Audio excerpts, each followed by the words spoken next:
નમસ્કાર વિદ્યાર્થી મિત્રો, ધોરણ 7 વિષય સંસ્કૃત સત્ર 1 એમાં સંસ્કૃતમાં પહેલો પાઠ ચિત્રપદાની આપણા પાઠ્યપુસ્તકમાં આપેલ છે. ચિત્રપદાનીમાં 3 ભાગ આવેલા છે, ભાગ 1, 2 અને 3. એમાં કુલ 36 ચિત્રો છે. એને આપણે ઓળખવાના છે. ગુજરાતીમાં તો આપણે ઓળખીએ છીએ, પણ એને સંસ્કૃતમાં શું કહેવાય છે એ વિશે આજે આપણે માહિતી મેળવવાના છે. તો વિદ્યાર્થી મિત્રો, પરીક્ષામાં 5 થી 10 ગુણનું આ પાઠમાંથી આપણે પૂછાય છે. અને એમાં ઉદાહરણ તરીકે તમને જો આવું પેલું ચિત્ર છે, ખુરશીનું દોરેલું હોય, તો આપણે જાણીએ કે ખુરશી આને કહેવાય, પણ એ સંસ્કૃતમાં એનો અર્થ આપણે નથી જાણતા કે ભાઈ ખુરશી તે છે તો એને સંસ્કૃતમાં આસંદહ કહેવાય, થેલો છે તો એને સ્યુતઃ કહેવાય. આ બધું બરાબર આપણે પાકું કરવાના છે કે એને સંસ્કૃતમાં શું કહેવાય. આવું આપણે પરીક્ષામાં પૂછાઈ શકે છે, તો બરાબર આપણે પાકું કરવાનો છે.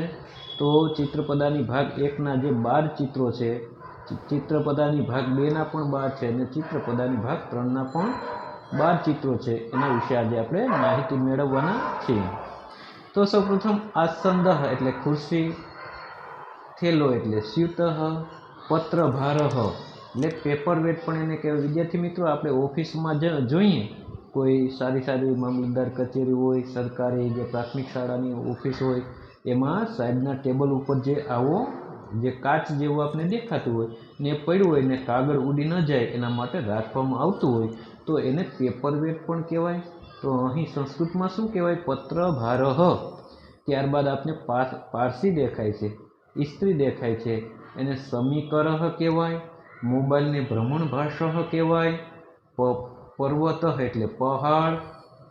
ત્યારબાદ પર્યંક એટલે કે પલંગ, કટઃ એટલે કે ચાદર, દંડદીપ એટલે કે ટ્યુબલાઇટ, પાદપઃ એટલે વૃક્ષ, ચષક એટલે કે ગ્લાસ અથવા પ્યાલો, કંદુક એટલે દડો, નૌકા એટલે હોડી, સમાર્જની એટલે સાવરણી, રંધ્રિકા એટલે કે પંચ જે કાગળમાં કાણા પાડવા માટેનું આવે છે એ. ત્યારબાદ માપિકા એટલે માપપટ્ટી, યોજિની એટલે સ્ટેપલર, પત્રપેટિકા એટલે ટપાલ પેટી, વૃક્ષશાયિકા એટલે ખિસકોલી, અગ્નિપેટિકા એટલે કે બાકસ, નિસરણી એટલે નિસરણી અથવા સીડી.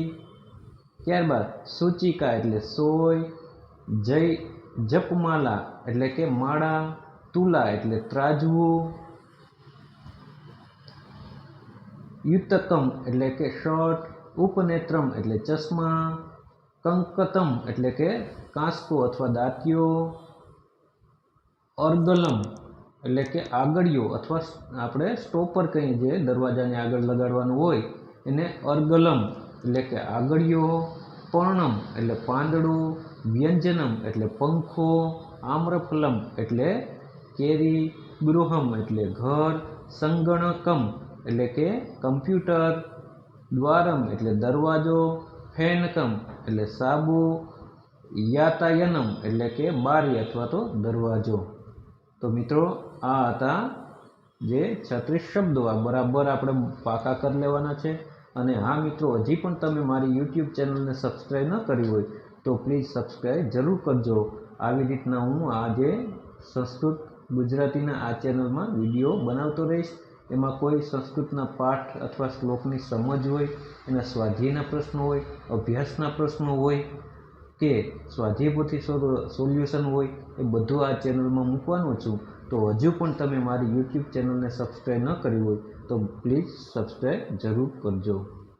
Thank you.